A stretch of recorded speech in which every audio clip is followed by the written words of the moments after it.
studios of KPFK Pacifica Radio in Los Angeles, this is Uprising, and I'm Sonali. It's Wednesday, March 18th, 2015. 4 years after the Syria war, civilian deaths are being eclipsed by the U.S. war on ISIS. We'll speak with journalist Reese Erlich. And understanding the latest Republican stalling, this time on Loretta Lynch's nomination over an anti-trafficking bill. Plus the latest in our series on the politics of parenting, Frida Bergen joins us to discuss her book, It Runs in the Family, on being raised by radicals and growing into rebellious motherhood. That's coming up after the news. Joining us now to analyze today's headlines is Courtney Morris, Assistant Professor of African American and Women's Studies at Penn State University. Hi, Courtney. Israeli Prime Minister Benjamin Netanyahu has won a stunning victory in elections held yesterday. His Likud party trumped projections by pollsters and won more seats than any other party, including the newly formed rival Zionist Union Party. In the days before the election, Mr. Netanyahu tacked openly to the hard right wing of Israeli politics, including declaring there would be no Palestinian state if he won a second term, and appealing to Jewish voters to counter the enthusiastic Arab Israeli vote. It appears as though his tactics paid off, but victory may have come at a steep price for Netanyahu, who now has to contend with few allies left both inside and outside Israel. Arab Israelis, who are 20% of the population, also turned out in record numbers and voted a united coalition of Arab parties into the Knesset with 13 seats, the third largest bloc this election and the largest ever won by Arab parties in Israel. The Joint List, as it's called, is headed by 40-year-old Ayman Odeh and campaigned on an anti-racist platform. Courtney, are you surprised by these results? Well, I would say yes and no. I mean, I think obviously yes, in the sense that many of the polls leading up to the elections predicted that Netanyahu was going to have a much tighter race than in fact it turned out to be. But no, I'm not surprised in the sense that I think that in some ways his victory really seems to be in keeping with the rightward shift that we've been seeing in mainstream Israeli politics. I mean, I think here in the West we might have been surprised to hear Netanyahu say that he would never support the creation of a Palestinian state. But in practice, this is essentially what he's been doing for years. Right, blocking the negotiations process, continuing Israeli settlements in the occupied territories, and also continuing his military assault on Gaza. So, in this sense, it's not surprising. I think that he was really able to play on the fears of the Israeli public about terrorism and the place of Arab citizens in the Israeli body politic, and that really worked out in his favor. But you know, as you said, I think he's really going to have a challenge on his hand, getting himself out of the mess that he's created for himself, not only in Israel but also in terms of repairing his deeply fractured relationship with the Obama White House. Right. And in a story that's still developing as this program goes to air, Tunisia's National Bardo Museum is the site of a major hostage-taking and shooting incident this morning.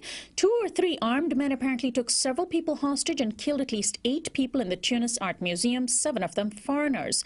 It was being reported that 10 hostages were being held, and as of now, dozens of people have been injured. Police have apparently shot 2 of the attackers, as per the Guardian newspaper, and a total of at least 11 people are dead. As of now, it is not clear who the attackers or what their motivations were. The museum is close to Tunisia's parliament, where lawmakers were debating an anti-terrorism law today. Some are speculating that the parliament may have been the original intended target.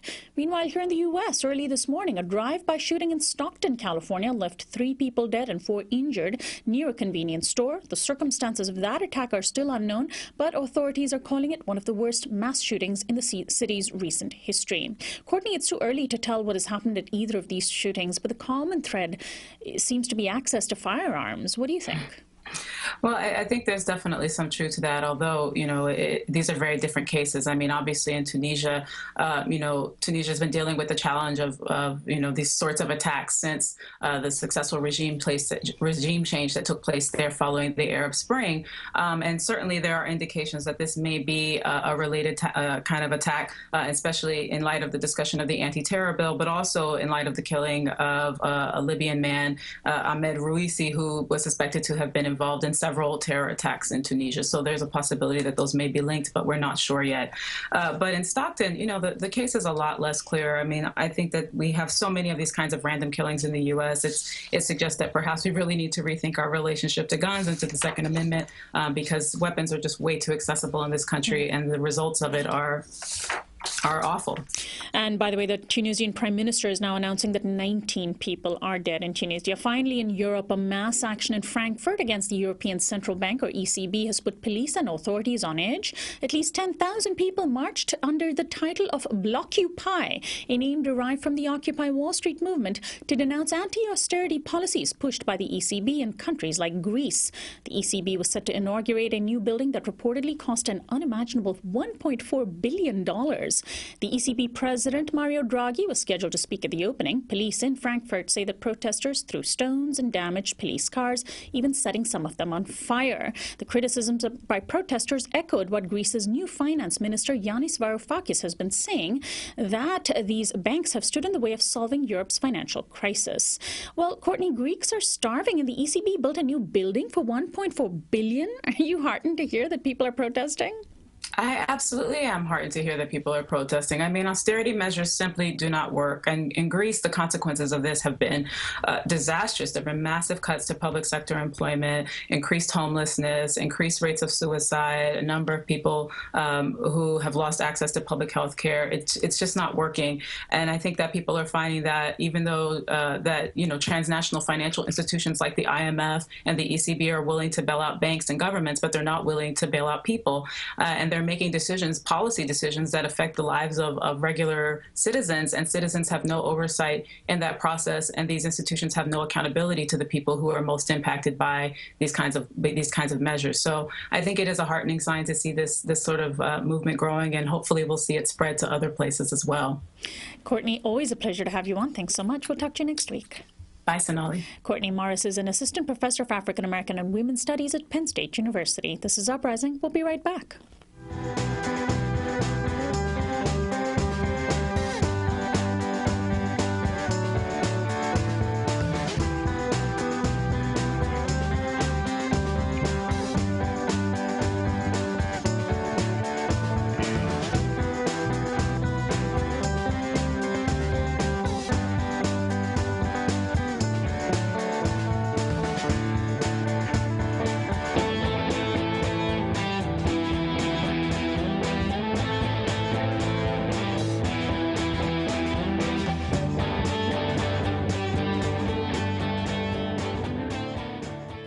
This is Uprising. I'm Sonali Kohatkar. Did you know that Uprising is now a TV show as well as a radio show? We rely on subscribers to our YouTube channel to fund the TV production of Uprising, and you can sign up right now to be a subscriber at youtube.com/uprising with Sonali.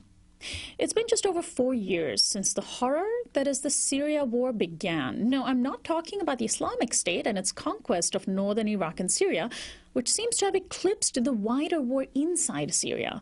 The war that has resulted in hundreds of thousands of deaths has faded into the background of the new ISIS war that the U.S. is eager to fight. After years of inaction, on Sunday, Secretary of State John Kerry admitted in a CBS interview that the U.S. needs to consider negotiating with the regime of Bashar al-Assad, despite the widespread documentation of his government's responsibility for mass killings. Here is what Kerry said. There is no military solution. There is only a political solution. But to get the Assad regime to negotiate, we're going to have to make it clear to him that there is a determination by everybody to seek that political outcome and change his calculation about negotiating. And you'd be willing to negotiate with him? Well, we have to negotiate. Well, we have to negotiate, is what John Kerry said. Earlier, CIA Chief John Brennan spoke at an event and warned that if the Assad regime were to fall, it would open up a power vacuum into which the Islamic State could step. Meanwhile, activists have just accused the Assad government of poisoning civilians, including children, with chlorine gas. Is the U.S. preparing to ally itself with Assad in the fight against ISIS? And if so, what about the hundreds of thousands of Syrian dead? Joining us to help answer those questions is Reese Erlich. He's a veteran freelance foreign correspondent. He's traveled widely across the Middle East and has written a number of books, including Conversations with Terrorists, Middle East Leaders on Politics, Violence and Empire. His latest book is called Inside Syria, The Backstory of the Civil War and What the World Can Expect. He's been a frequent guest on Uprising. Welcome back to the show, Reese. Thank you so much for having me. What do you make of Kerry and Brennan's comments? Could the U.S. be readying itself to ally with Assad? Sorry, my Yeah, headset let me popped repeat out. myself. Yeah, What do you please. make of John Kerry and John Brennan's comments? Is it possible that the U.S. might be laying the groundwork to essentially turn Bashar al-Assad into an ally? I think that that's been the plan since August of last year, when the U.S. did a 180-degree turn and made the Islamic State the main enemy.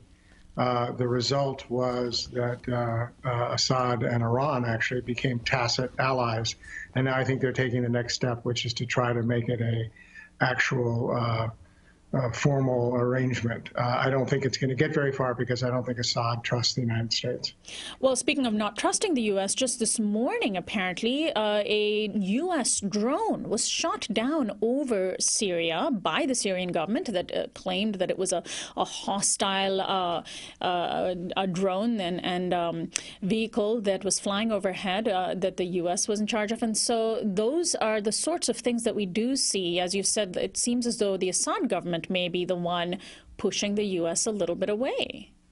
Well, I think for good reason the Assad government doesn't trust the U.S. The U.S. is bombing inside Syria without any regard to the international law or any permission from anybody inside Syria. And of course, the U.S. could shift the bombing to attack Syrian government targets at any point. Now, none of this is to diminish the horrible war crimes that the Assad government is carrying out inside Syria, but the U.S. is clearly violating international law in its bombing campaign and is not going to make it, for, let's put it this way, a very trustworthy ally of Syria. How realistic is the scenario that Brennan raised, that if Assad were to fall tomorrow, the Islamic State would be likely to step into that power vacuum and take control of the whole country? Well, I don't think that's likely, but I think without Assad in power at this very moment, the country could well descend into chaos. That is, there are other rebel groups in addition to al-Nusra and the Islamic State that might well take power. You could have a situation as it exists in Libya, where there's no real central government, where local warlords and local militias control the situation, and it could be quite chaotic. And al-Nusra is the al-Qaeda affiliate inside Syria. What do you make of these new allegations that just came to light earlier this week, just a day or two after the 4th anniversary of the war, that the Assad government has used chlorine gas on civilians? In this case, at least 6 people, several of them children, reportedly killed by chlorine gas. Is this consistent with the earlier documentation of the use of chemical weapons? Well, it's complicated because the rebels have accused the Assad regime of using chlorine gas on a number of occasions, and most recently, the Kurdish officials in northern Iraq have said the Islamic State has used chlorine. Chlorine is relatively easy to make into a gas. So you just need the chemical chlorine, which is easily available for industrial uses. And in these kind of charges and countercharges, I always wait to see if there's additional documentation. But whether or not the Assad government actually used chlorine gas in this particular case, it's been engaged in horrific war crimes. For example, dropping barrel bombs, which are 50-gallon oil drums filled with explosives and shrapnel, and just simply dropping them on civilian areas. It's engaged in hunger sieges of areas, sealing off entire parts of Damascus and other parts of the country and not allowing food or supplies to come in. So whether or not it's using chemical weapons, it's engaged in war crimes. What do you make, Reese, of the reporting on what's happening in Syria? There was a time when the atrocities in Syria were center stage in our news, as they should be, given the scope of the just horrific human disaster unfolding there. But in recent months, anytime Syria enters the news, it's usually with regard to the Islamic State. Well, just in case any of your listeners had the illusion that we have an independent press in the United States, this ought to abuse them of that. The Washington media, the mainstream media, follows the lead of the White House or the administration in power. And in this case, the U.S. did its 180-degree turn that said the Islamic State is more dangerous, so therefore the media focus on that. and the atrocities of the Assad government are downplayed. I think it's a shining example of the lack of independence by the major media. And yet, before the Islamic State appeared on the scene, many progressives were wary of the news coming out of Syria and making much of the news, because the worry was that the U.S. would intervene in Syria militarily, like it has done in Libya, and like, of course, it has done in Iraq and Afghanistan and continues to do so. And that fear, is also one that is a real fear. Yet it doesn't make much difference to those living inside Syria who are living a very precarious existence, if they've even, are able to survive. Well, it is ironic that those people who advocated humanitarian intervention by the United States got their wish, and the situation is even worse. That is, the current U.S. military intervention is not doing anything to bring down Assad. And it's not doing anything to help the people of Syria. The U.S. has its own geopolitical, economic, military interests in the region that have nothing in common with what the ordinary people of Syria want. And I would simply note that just because the U.S. opposes or supports a particular group doesn't make them good or bad. You have to make your own independent evaluation. And the crimes of Assad stand clear indication of what he's doing, and now the U.S. is bombing, killing civilians, and has no way to win the war. There's no allies on the ground in Syria outside of a small number of Kurds. And actually, that's a really good point to turn to next. What is the current status of the U.S.'s backing of rebel groups on the ground in Syria? There were reports that the U.S. had initially, or a few months ago, cobbled together a new group. There was another U.S.-backed group that disbanded. Who is the latest U.S. proxy inside Syria? Yeah, it's like we have the new contender for the crown, and every time they get into a fight, they lose. The U.S. since 2011 has been trying to find some kind of a proxy force and has been unable to do so. By the way, not due to vacillation by Obama, but because the Syrian people don't agree with U.S. policy in the region. That's at the core of the problem. The last October, remember the Free Syrian Army? Those were the moderate forces. Well, the U.S. cut off all aid and political support to the Free Syrian Army as of October last year because they wouldn't go along with the new program of making the Islamic State the main enemy, and also because they didn't have that much support on the ground. The U.S. has claimed that it's finding moderate rebels to be trained in Saudi Arabia, Turkey, and Jordan, but that's what it's been claiming to do for the last 3-4 years. So right now, the U.S. has no allies on the ground with any significant military force, except for the PYD in the Kurdish regions in the far north of Syria, the people who fought in Kobani and so on. And they're affiliated with the PKK, a group that the U.S. considers to be a terrorist organization. So the U.S. has no allies except for a group that it considers to be terrorists, which, by the way, isn't, but that's another question. Right. Now, the U.S., there have been reports that the U.S. is essentially going to be training Syrian rebels inside Syria, which is just very strange, because if that is happening, the U.S. must have some kind of permission to operate, either tacit or overt, to operate inside Syria in whatever capacity to actually train these troops, not just provide weapons, but train them. And it seems as though there is just this unspoken understanding that the U.S. and Assad are simply on the same side now, in the same way that the U.S. has, seen fit to ally with the Egyptian military regime, for example. Well, not necessarily, because if, in fact, the U.S. is going to be training rebels inside Syria, and that's still a big if, they could do it in rebel-controlled areas, either in the north close to the Turkish border or in the south along the Jordanian border. I see. But I would take that one as a definite, a giant maybe, because the U.S. is not going to introduce significant numbers of CIA or special ops forces into Syria where they might be killed and escalate the war to a whole new level. Now, has the balance of power inside Syria changed significantly over the 4 years of the Syria war? When the war first began, it seemed more clear-cut that Syrians rose up against the Bashar al-Assad regime in concert with other Arab Spring movements around the region, Tunisia, Egypt, Libya, etc. And then, of course, things got complicated. The civilian support for rebel groups waned. The rebel groups themselves fractured, split. New groups rose. Some groups, went away. Groups changed tactics about how to approach the Assad regime. The Assad regime dug its heels in and seemed to get stronger. Support has flowed in from Russia. And over the last 4 years, the entire war has just gotten murkier and more complex. Is there a sense that Assad is essentially going to wait this out and just simply win through sheer force of persistence? Well, I think you're absolutely right. On my visits to Syria and meeting with various rebel groups or opposition leaders, they expected Assad to be out of power in a matter of months, and he's hung in there far longer. For the last, certainly a couple of years, the situation is not good for either side. Assad only controls perhaps 40% of the country, including Damascus, or at least the center part of Damascus, but not even all of Aleppo, which is the largest city by population in Syria.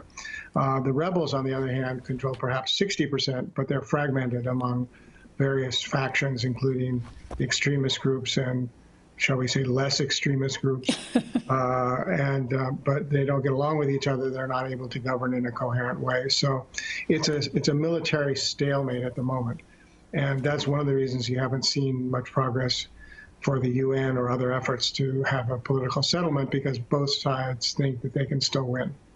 Well, finally, Reese, what needs to happen from the humanitarian perspective inside Syria? I mean, I cannot even imagine what might be going through the minds of ordinary Syrians, sensing that the world has abandoned them, that there's just this political stalemate, that the powers that be have relegated them to a slow death or a quick death. Those are the only choices they seem to have. It's just, it's horrifying to think of what's happening to children who are bearing the brunt of the violence, ordinary people, women and men.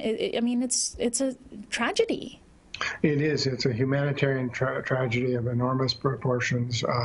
It's largely been forgotten, particularly since the U.S. bombing, but there are some ways that could be solved. First of all, the United States has to stop its bombing, which is not helping. In fact, it's helping the Islamic State gain international notoriety and helping them recruit and ultimately damaging the efforts to establish a new government in Syria. The Syrian government of Assad has to stop its sieges of cities where it's blockading. For example, Yarmouk, the Palestinian area of Damascus, has been undergoing a horrific siege by Assad and his allies. Food and supplies have to be allowed in by the UN or other international agencies. And don't forget about the Syrians living outside the country who are living as refugees in northern Iraq and Turkey and Jordan and Lebanon, facing very, very difficult situations. The U.S., ironically, has been shortchanging its commitments to various humanitarian agencies while spending unlimited amounts of money on bombing. The U.S. has fallen behind in its donations to the UNICEF and other UN agencies. So all of those things are doable in an immediate run and would help the civilian population of Syria. Well, Reese, I want to thank you, as always, for joining us today and helping to keep the focus on this tragedy. I want to thank you, and also we will post your work on our website, which people can find at reeseerlich.com. Thanks so much. Thank you.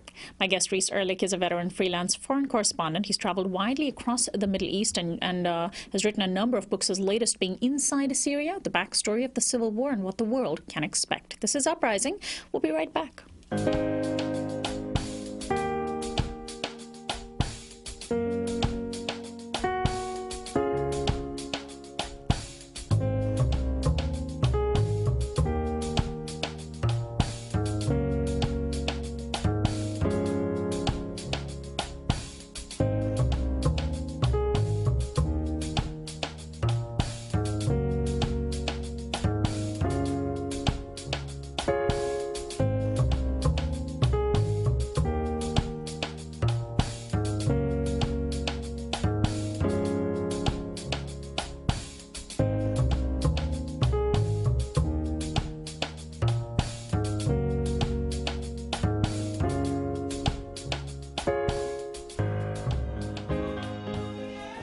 Welcome back to Uprising. I'm Sonali Kohatkar. Just when the confirmation process for Loretta Lynch as Attorney General seems to be wrapping, a new obstacle has emerged this week in the GOP-dominated Congress.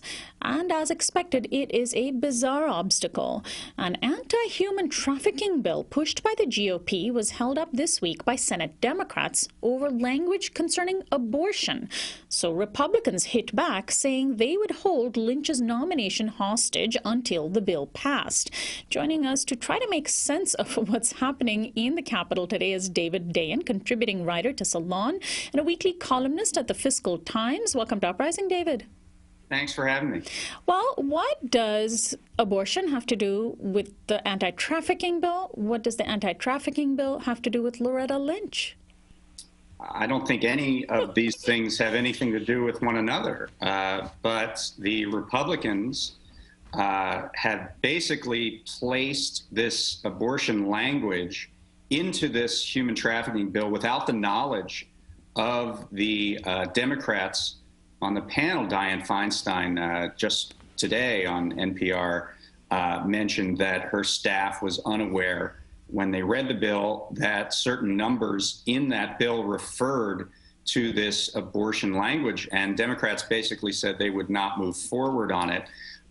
So Republicans are taking something that Democrats want, which is the nomination of confirmation of Loretta Lynch, and holding that back until they agree to the terms, which is passing this human trafficking bill, which they also, Democrats would also like to see passed. Only if the abortion language is covered in it. What is the problem with the abortion language? If you can just spell that out for our audience so that they can understand why the Senate Democrats are holding the line. Yeah, I believe what it would do is codify the what is called the global gag rule, which prevents money from going toward overseas facilities that have anything to do with abortion or reproductive rights. I'm not certain on that, but I believe that is the case. Basically, this is something that gets ping-ponged through executive order every time that the White House changes hands from Republican to Democrat. Right now, under Democrats, the global gag rule has been set aside, but this would reinvigorate it. Now, Senators Harry Reid of Nevada and Michael Bennet of Colorado filibustered the trafficking bill in the Senate over this language. And I read that the GOP immediately used that as an excuse to send out robocalls to their constituents as both senators are facing re-election. Does the GOP thrive best when they're stalling? Well, this is absolutely what they do, is create these message bills that they can then take into ads and say, your senator has, voted against, stopping the scourge of human trafficking. I mean, this is exactly their MO, to create a situation that's sort of a Hobson's choice, where Democratic senators have to vote against something that is politically popular. So this is done, fairly regularly in Washington, and now with Republicans in charge, they have free reign to do this. This is in fact what Harry Reid has been trying to stop by preventing amendments and things like that. When he was majority leader, he didn't want these message votes to have to be taken by his members of the Senate coalition, and so this is sort of manifesting itself in what the Republicans are doing. Now, Loretta Lynch, if she's confirmed, she would be the first African-American woman to be Attorney General, a second African-American to be Attorney General after Holder. And Representative G.K. Butterfield, a Democrat from North Carolina, who's also the chairman of the Congressional Black Caucus, told reporters that his group is, quote, disturbed at the delay, and, quote, that's putting it mildly. He said, quote, one must wonder what are the reasons. I think race can certainly be considered a major factor in the reason for this delay, but it's also the irrationality of the new Republicans. Do you agree with what Representative Butterfield said? I mean, I don't know if you could put race as the sole reason. It really looks like they're trying to squeeze as much as they can get out of this nomination. It's basically the modus operandi of the Republicans is to take something Democrats want and make sure they extract sort of maximum pain out of that. And that's yet, David, they had no problem confirming Ashton Carter as Defense Secretary. He got a very speedy nomination. Well, that's certainly true. And the real irony here is that Republicans for over 6 years have been condemning Eric Holder and almost every single move that he has made down the line, whether it's talking about Fast and the Furious or talking about his support for civil rights litigation, things like that. So here's the chance to dump Eric Holder, to get him out of the Justice Department, and they're holding off on. And I should say Ashton Carter's confirmation, not just nomination, was nominated and confirmed pretty quickly. What has the president's response been to this stalling of Lynch's confirmation? Is he staying out of the way? Is he openly talking about it? I think the response has been a little bit muted, but I mean, I think that the president, in general, has professed that he wants his nominees to move forward, and I think Democrats in the Senate are really taking the lead on this and hammering it day after day after day. But certainly the president is more than desirous of getting Lynch confirmed and moving forward. Now, there was more Republican news yesterday. Representative Aaron Schock abruptly resigned. It's not clear exactly why, but it's something to do with the misuse of tax dollars. Any idea what's going on? And I mean, it's interesting to see these, as you were saying, the message calls that Republicans make for Democrats looking for re-election, but their own party isn't quite on the up and up. Yeah, I mean, Schock, there was just sort of a litany of allegations against Schock, and the most recent came out yesterday when he had billed the federal government 170,000 miles worth of reimbursements for travel in his district. And then when he returned the car only had 80,000 miles on it.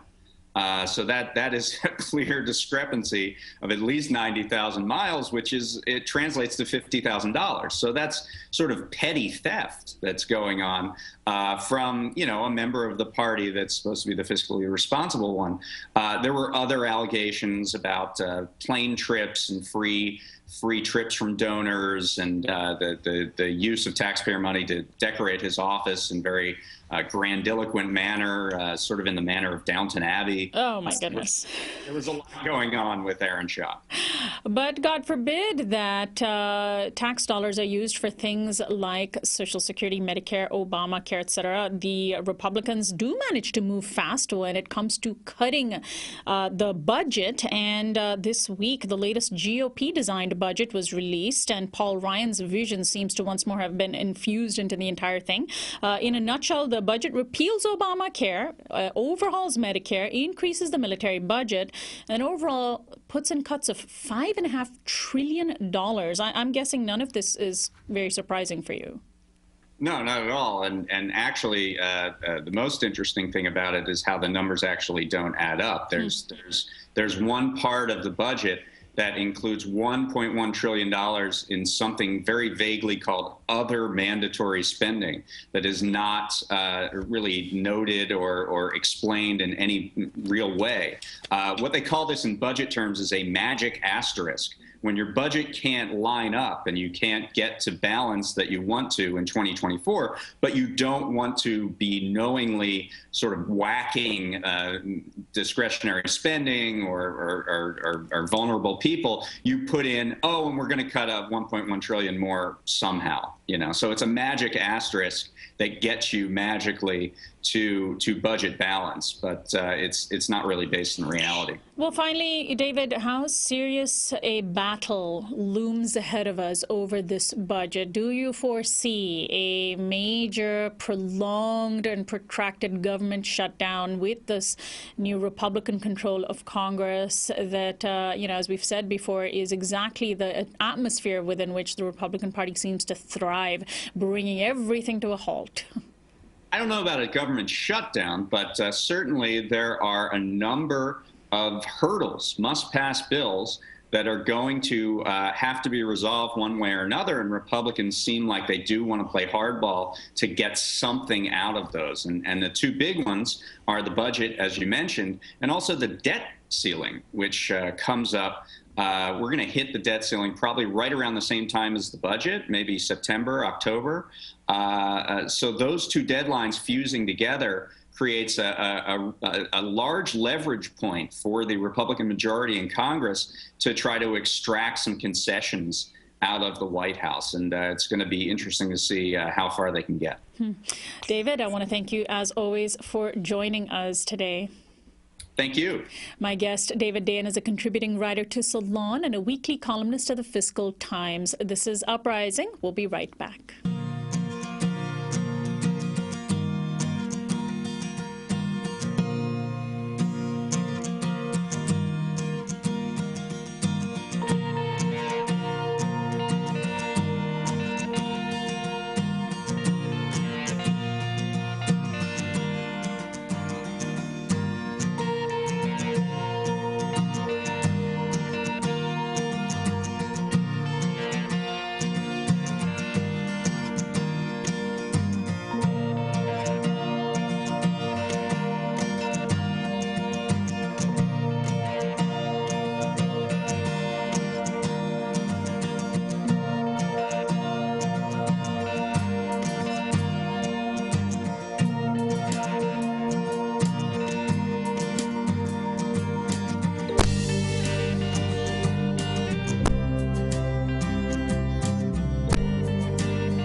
Welcome back to Uprising. I'm Sonali Kolhatkar. Many of us are involved in political activism, especially if you're tuned into this show. But what happens when you have kids? In my own life, I can remember being so involved about 10 years ago, in anti-war activism, journalism, anti-racist actions, going to meetings and joining committees, marching and protests. And then I started to have children, and suddenly life felt like it split into the pre-childbirth and post-childbirth eras. The former is full of vigor and questioning and rebellion. The latter, more often than not, is consumed with diapers and school choices, choosing the right pediatrician, ensuring healthy diets, and schlepping kids to and from soccer practice, worrying about being able to afford piano lessons, and on and on. Can one live a life true to one's political values and have children?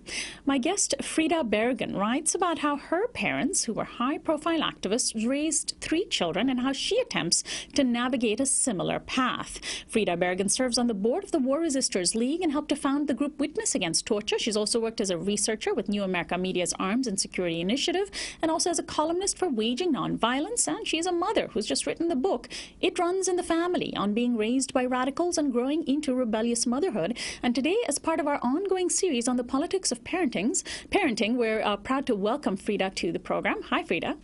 Hi, how are you? Doing well. Thanks for joining us. Well, first, tell us about your parents and your family. The name Berrigan is synonymous with activism in the U.S. Right, so Phil Berrigan and Liz McAllister are my parents. They founded the Jonah House community in Baltimore, Maryland, and right before I was born. Before I was born, they were active in the anti-Vietnam War movement. My father was part of the Catonsville Nine, which a group of 9 people, of course, who burned draft files and then stayed to take responsibility for that action and carried the witness into the courtroom. And Frida, we're going to call you on the phone while keeping your video active since the audio doesn't sound so good. So while we're doing that, let me just tell our listeners and our viewers that I'm speaking with Frida Bergen, who serves on the board of the War Resisters League, and she helped to found the group Witness Against Torture, and her book is called It Runs in the Family, on being raised by radicals and growing into rebellious motherhood. It's part of our ongoing series on the politics of parenting, which, by the way, if you want to listen to or watch our other interviews in that series, you can simply go to uprisingwithsonali.com. Frida, are you back with us? Yes, I am. Can Okay, you hear great. me? So, yes, so if you can just continue the story you were telling about your family. Oh, sure. Right, so the Catonsville Nine happened in 1968. My parents were both involved in high-profile anti-Vietnam War activity, went to jail for long periods of time as part of that. And then in the 1970s, after founding Jonah House, began to be anti-nuclear weapons activists. Were part of founding the Plowshares movement. Hundreds of Plowshares actions have now taken place throughout the United States and also in Europe. And these are actions where a small group of people go onto nuclear weapons facilities and do a symbolic transformation of nuclear weapons. That movement just got sort of a high-profile treatment in the New Yorker magazine in an article by Eric Schlosser. So anyway, throughout all of these activities, my parents had 3 children. And I understand they didn't really want children, and they were planning on not having children, but they ended up with you and your siblings. Yeah, you know how that happens sometimes. Right, so they wanted to commit themselves fully to this work of revolution, of societal transformation, of bringing about peace and justice, and didn't really see that children would fit into that. And then, of course, we did fit into that. They were helped very much by the fact that we lived in community. We lived with as many as 10 other people at different times. And so responsibility for childcare was spread throughout the community in the same way that cooking meals and cleaning and contributing to the household economy was spread throughout the community. Now, you write in your book that your parents found or counted that they spent a total of something like 11 years imprisoned for various radical political actions while you were children. How did that impact your family life? How does a family function when that happens? Well, really, we continued to relate to one another mostly through letters, and so my childhood was written. My parents wrote letters to us every day when they were away from us, when they were in prison. We wrote letters or dictated letters before we learned how to read and write. We worked very, very hard at it. Our parents worked very hard at it. As small children, we never really we saw our parents go off to jail very, very happy, very resolute, very strong. And it wasn't until we were much older that we realized that it was very difficult. It was very heart-wrenching for them to be separated from us. So they really accentuated the positive when we were small. They told us that it was our responsibility as that our work as kids was, was to be good, to do our chores, to follow the directions of the other adults that were taking care of us, and that this was our piece of the piecework. And so we did that. So being responsible children was your contribution to a better world? That's right. That's right. And so we did that, and they did their part which was was being in prison. They tried very hard not to be in prison at the same time, and were largely successful. I write in the book about what was, in the grand scheme of things, a very short period of time of about 3 months, but was a really difficult period because my brother and I were both very young, and responsibility for taking care of us fell to 2 members of our community.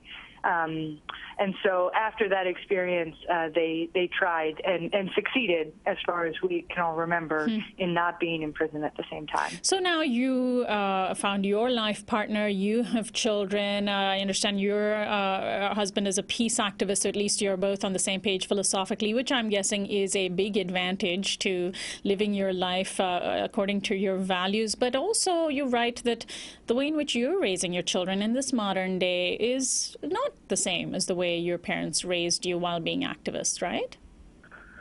Right. Well, I think the big difference is that we don't live in an intentional community. You know, we have a household, and the five of us live here and don't share physical space with other people. And the other. Whereas when you were growing up, it was a communal living situation.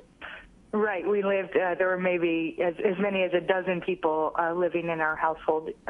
You know, the five of us are our family, and then, you know, 6, 7, 8 other people who are part of the community. Mostly single people, but sometimes other families with little children as well.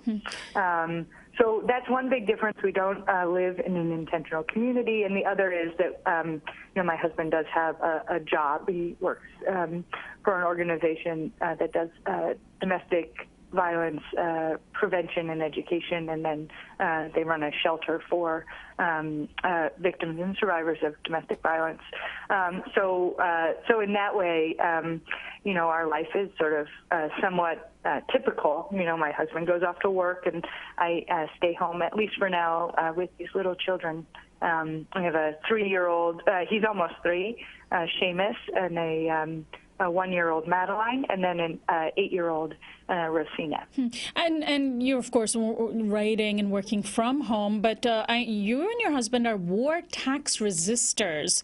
And by the way, we can still see you on video, Frida, just so you know, we were keeping you on your video.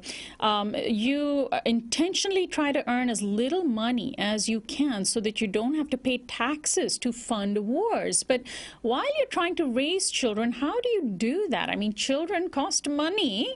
They need clothes, good, healthy food. They may want to play sports or learn music or take lessons. How do you parent while earning not enough money to pay taxes because you're intentionally doing that as a political statement? Right. Well, sorry, I just had to plug in my phone, plug in my computer here. Right. Well, we, you know, we rely on a lot of hand-me-downs. We do things that are free or are very inexpensive. We are part of a community garden, and we grow a lot of our own food throughout the nicer weather. We, you know, we share a lot of stuff. We only have one vehicle. We try not to drive it that much. We do a lot of walking and taking advantage of city resources like a free play group and you know, other free activities. There's a recreation department where the kids can sign up for swimming lessons and sports and all of that kind of stuff with, you know, that's very inexpensive and affordable. So, so we're just trying to live really close to the just simply and as close to the ground as we can. Now, Dorothy Day talks about living with a sense of precarity, and so we live that way. You know, many people live in precarity, and we do as well, but in a sort of joyful precarity, if I can say that. Now, Frida, you have a chapter in your book on birthday parties, which I found very interesting. There's this culture of making birthday parties these days, huge affairs. You know, parents plan their kids' parties on Pinterest these days. I have to admit I might have gone further down that path myself than I care to admit. But if you get invited to parties and you take your children to birthday parties that are super fancy and expensive, and your kid sees it and they want one too, and they want the goodie bags with all the plastic trash that you get into it that ends up in landfills, that really rifles your political feathers. How do you say no? How do you give them simple, low-waste, low-pressure parties that of the kinds that people used to throw? How can our children's birthday parties, for example, fit our moral compass today? Right. I mean, I think it comes down to saying no and explaining why. And you know, and so far, you know, it has worked pretty well. Our 8-year-old, her birthday's right right after Christmas, and so she's actually her birthday is New Year's Eve, and so when we have birthday parties, we invite her whole class and all of our friends. So there's 25 kids running around. We do it at our church. We belong to a Unitarian Universalist congregation, so we have this big that is very affordable. Frida, we seem to have lost your audio. Oh, there you go. I think you're back. Oh. Continue. Okay. We ask that people not bring presents because it's just been Christmas and, everybody's just spent way too much money, and Rosina has gotten a ton of Christmas presents. So we draw a very hard line and say no presents. And then that gets us off the hook for any goodie bags or swag bags that we have to give out to other people. How do you keep, Frida, how do you keep your children from resenting you for these things? I mean, my father grew up in a household that was headed by a member of the Communist Party. My grandfather, strong communist, very Spartan household, refused to let his son have any luxuries, wouldn't let my father get braces because he thought that was vanity. And my father rebelled and grew up in all, just wanted to be a capitalist. And we, I have that fear about my children, that if I say no to the luxuries that are part of our consumer culture, that they grow up to resent you. Well, I mean, check back with me, Sonali, in 10 years. But, but you didn't resent your parents. I didn't. I definitely wanted things. I definitely coveted the things I saw my classmates have. But I guess I had a framework to put things in. I had a framework for our simple living. And I knew that when my parents said, no, you can't have that nice thing, they weren't just saying no out of a political position. They were saying no because we did not have the money to afford it, and because it wasn't like they were wearing really nice clothes and kind of fulfilling all of their desires and just saying no to me. We were all living this very Spartan kind of existence, and so and the no was practical too. We just didn't have it. And so in a similar fashion, we are not, neglecting our children. We're not denying them the basics.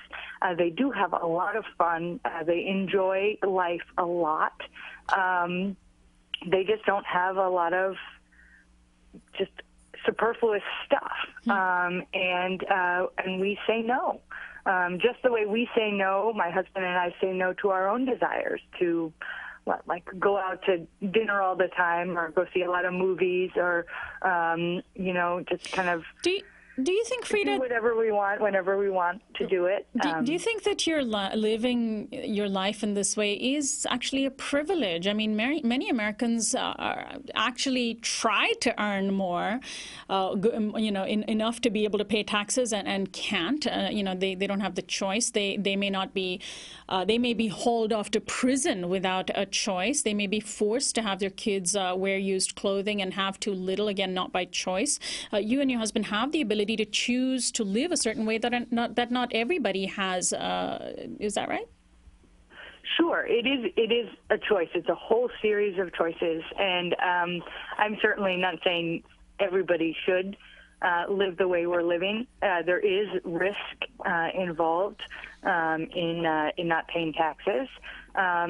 There's sacrifices and choices that we're making to just be living with one income. But it does, many families pay 2/3 of their income or one of their incomes in childcare.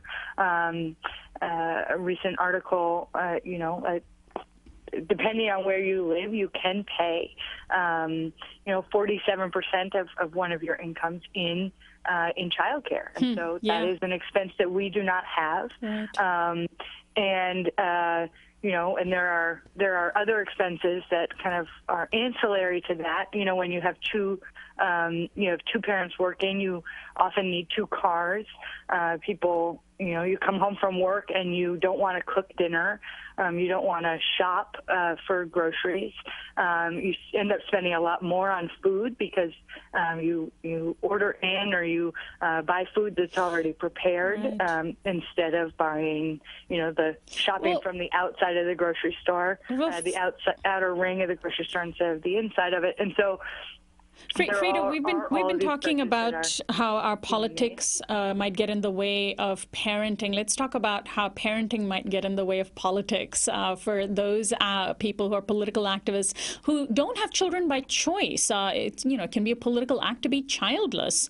It can be simply a choice. That someone might not want children. More power to them. But and your parents were intending to not have children, accidentally had them. What advice can you give to people who worry that having kids might get in the way of political activism? Have you managed to maintain your values and your activism while being as good a parent as you can be? Right. Well, I think that's the big question, and I think that it comes down to what is politics and how do we live our politics, and do we live our politics in going to demonstrations and going to meetings, or do we live our politics in the small choices that we're making every day and the small choices that we're making? And I think you can do both. And I think in some ways it comes down to, and this might sound sort of hokey, but in blooming where you're planted. And I think these early years of being a parent have been a real education for me in having to scale back my expectations of myself. I can't be everywhere I want to be. I can't be on the front line, so to speak. And of course, women tend to bear the biggest brunt of this comparative to fathers. Oh, sure, yeah. You see lots of dads at meetings, and you don't see lots of moms at meetings. It is easier for fathers to kind of step outside of the home in many ways. And, I write in the book about this phenomenon of dads babysitting their children instead of parenting them. And, every time my husband goes to the grocery store with our kids, he gets a standing ovation mostly from women, like, "Oh, you go, Dad! Like, good for you." And I never get a standing ovation going to the grocery store. Well, I'm giving you a standing ovation right now, Frida. I want to thank you so much for joining us today, and best of luck with your book. Oh, thank you. It was great to talk to you, Sonali. My guest, Frida Bergen, serves on the board of the War Resisters League and helped to found the group Witness Against Torture. Her book is called It Runs in the Family, on being raised by radicals and growing into rebellious motherhood, part of our coverage on the politics of parenting. This is Uprising. Bipasha Shom is our senior producer. Anna Buss is our assistant producer. Christian Beck is our production coordinator. Corinne Gaston is our research intern. Joseph Stone is our technical director. Federico Garcia is our audio engineer. Annie Mendoza is our social media coordinator. Subscribe to our YouTube channel at youtube.com/uprising with Sonali. Our website is uprisingwithsonali.com. Our theme music is by Quetzal. I'm Sonali Kolhatkar, host and executive producer of Uprising. I'll see you tomorrow.